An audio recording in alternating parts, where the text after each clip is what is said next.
So hello guys, सम्पूर्णलाई फेरि पनि स्वागत छ नयाँ भिडियोमा।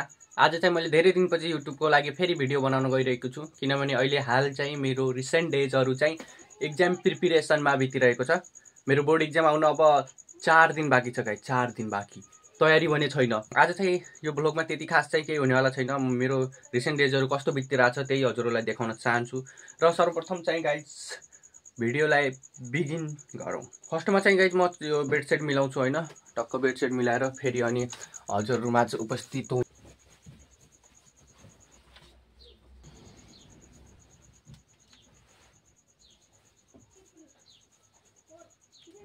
सो गाइस मैले चाहिँ बेडसेट मिलाइसके टक्क लाएर यहाँसम्म हैन, टक्क बेडसेट मिलाइहाले आफ्नो। अनि अब चाहिँ गाइस यो चाहिँ मेरो स्टडी टेबल हो। अब मैले चाहिँ हल्का फुल्का स्टडी हान्नु पर्ने हुन्छ। गाइस मेरो तयारी भएको छैन, त्यही भएर म चाहिँ एउटै सब्जेक्टलाई फोकस गरिरहेको हैन। 4 दिन मात्रै छ, त्यही भएर मैले चाहिँ अहिले अल सब्जेक्टलाई हैन हेरिरहेको छु के।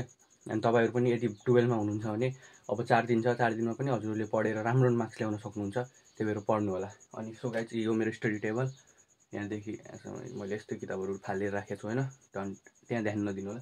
अनि गाइस यो चाहिँ कपडाहरु भयो मेरो, टक्क लाएर यहाँसम्म कपडाहरु छन्। अनि सो गाइस अब चाहिँ लेट्स अहिले चाहिँ म अकाउन्टको गर्छु। मेरो टार्गेट छ के गाइस, अकाउन्टको चाहिँ के टार्गेट छ भनेपछि यो बुक छ के, यो बुक चाहिँ अब अकाउन्टको एक्जाम आउनुभन्दा पहिला सक्ने के प्र्याक्टिस गरेर। मैले कति भ्याएको छु भनेपछि यति चाहिँ भ्याएको छु गाइस हैन, यति भ्याएको छु। अब यत्रो बुक मैले चाहिँ सक्नुपर्ने हुन्छ एक्जाम भन्दा पहिला, अकाउन्टको मात्रै गरेर, प्लस अरु पनि सब्जेक्टलाई ध्यान दिनुपर्ने हुन्छ हामीले। सो लेट्स गाइस अहिले चाहिँ हामी अकाउन्टको प्र्याक्टिस गरौँ आधा घण्टा 1 घण्टा।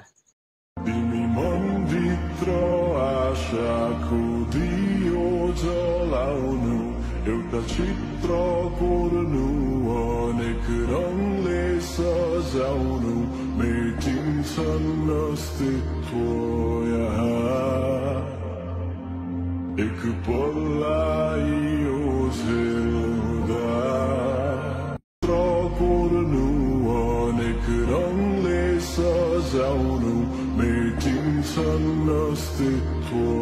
सो गाइज अहिले चाहिँ साँझ भइसकेको छ। दिनमा चाहिँ मैले त्यति साह्रो ब्लग बनाइन। अनि एउटा अर्को कुरो गाइज, मैले चाहिँ आज स्टडी त्यति गरिनँ, किनभने आज म फेरि क्रिकेट खेल्न गइदिएँ। अनि क्रिकेट खेलेर आएर टक्क अहिले म बढिरहेको थिएँ। अनि मैले याद गरेँ कि मैले त ब्लग बनाइरहेको छु, ब्लगलाई त पुरा गर्नु छ, त्यही भएर म ब्लग बनाउन आएको। अहिले पनि गाइज चालु छ, जारी छ सङ्घर्ष। सो गाइज अहिले म फेरि ब्याक टु अकाउन्टमा छु, अकाउन्टको हिसाबहरू गर्छु। एन्ड देन आफ्टर यो ब्लगलाई एन्ड गर्नुपर्ने हुन्छ। अनि त्यसपछि हेरौँला के हुन्छ ब्लगमा। हेर्दै जानुहोस्, स्ट्रगल गर्नुहोस् गाइज। मैले त गरिन, तपाईँहरू गर्नुहोस्। मैले त गाइज हैन अहिले अन्तिममा भन्छु, म सुन्दै जानुहोस् है, भिडियो अन्तिममा हेर्दै जानुहोस्। म एउटा खतरा मोटिभेसन लाइन भन्छु हजुरहरुमा। ल अहिलेलाई चाहिँ म स्टडी गर्छु, तपाईँहरू हेर्नुहोस्। भुइँसम्मै टेके मैले, तिमी टेक्नु धुरी। Follow my lead,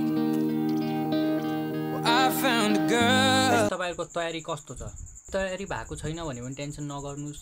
जे अब पासलाई रिग्रेट गरेर केही पनि हुनेवाला छैन। र अब बाँकी 3-4 दिनमा चाहिँ अलि धेरै नै स्ट्रगल गर्नुस्, पास हुन सम्भव छ। मेरो पनि त्यति धेरै राम्रो नम्बर चाहिँ आउनेवाला छैन, किनभने मैले पनि त्यति धेरै स्ट्रगल चाहिँ गरेको छैन। तर पास हुने आश चाहिँ छ, त्यतिको चाहिँ छ, त्यतिको चाहिँ गरिरहेको छु। तपाईहरु पनि गर्नु होला, हार नमान्नु होला। अन्तिममा आएर यत्रो 1 साल 2 साल पढेर अहिले अन्तिममा आएर हार नमान्नु होला। ल सबैलाई मसँगै 12 को एक्जाम दिने सम्पूर्ण साथीहरूलाई हेर्दैदेखि नै बेस्ट अफ लक भन्न चाहन्छु। सबैजनाको राम्रो आओस्, मेरो नि आओस्, तपाईहरुको नि राम्रो आओस्। हस् त आजको ब्लगलाई यही क्लोज गर्छु। र आउँदा दिनहरुमा ब्लग चाहिँ यस्तो दरो आउनेवाला छन् गाइज। एन्ड देन आफ्टर हाम्रो एउटा इन्टरनेसनल टुर पनि हुनेवाला छ, सायद नजिकै कन्ट्री, नेभर कन्ट्रीमै हुनेवाला छ। कुन कन्ट्री हो आफै बुझ्नुस्। अनि त्यहाँ पनि बल ब्लगहरू आउनेवाला छ। त्यसको लागि हाम्रो च्यानललाई सब्स्क्राइब गरेर अहिलेबाट नै जोडिनु होला। हस् त, बाई।